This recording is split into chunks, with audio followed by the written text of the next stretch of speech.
Problem number 5. The first numerator, I rewrote it down here so that I could factor it.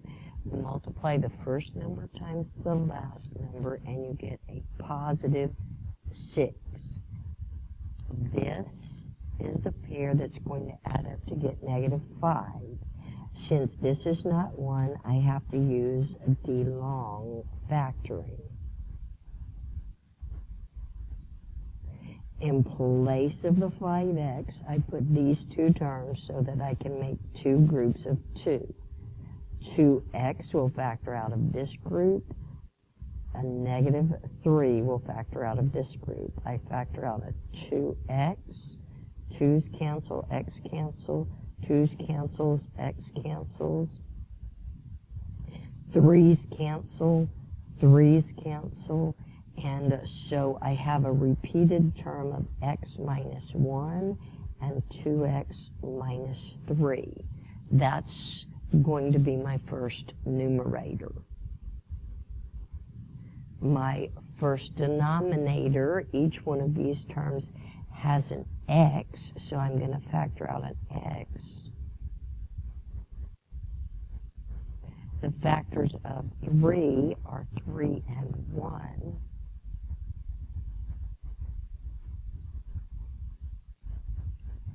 That's my first denominator.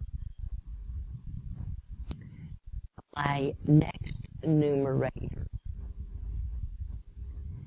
Multiply the first number times the last number, and the factors of 2 are 2 and 1. My last denominator, multiply these two together, and you get a negative 12. The factors of negative 12, what will add up to be a positive 1, are these factors right here.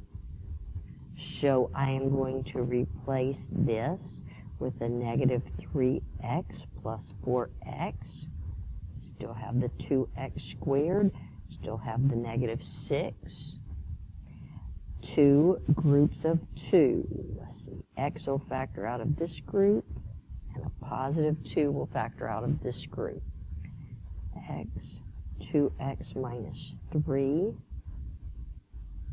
4 divided by 2, 6 divided by 2.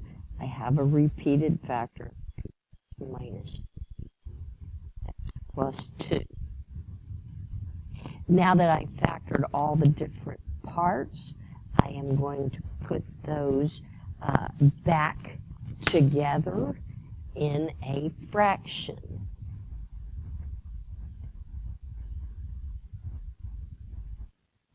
This first denominator cannot equal 0.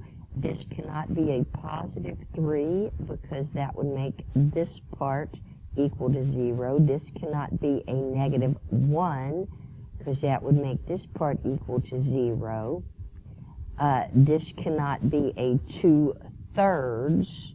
I'll go over here and show you why. 2x minus 3 cannot equal to 0.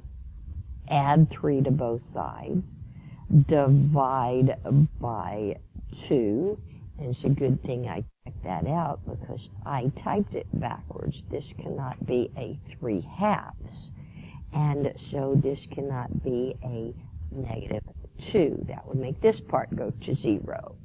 Okay, have my excluded values. I have it all factored out, and now I need to cancel. So this will cancel this. X plus 2 cancels an x plus 2. X plus 1 cancels an x plus 1. What do I have left? Okay, after all that canceling, I have an x minus 1 on top, x minus 3 on the bottom. This is my simplified answer.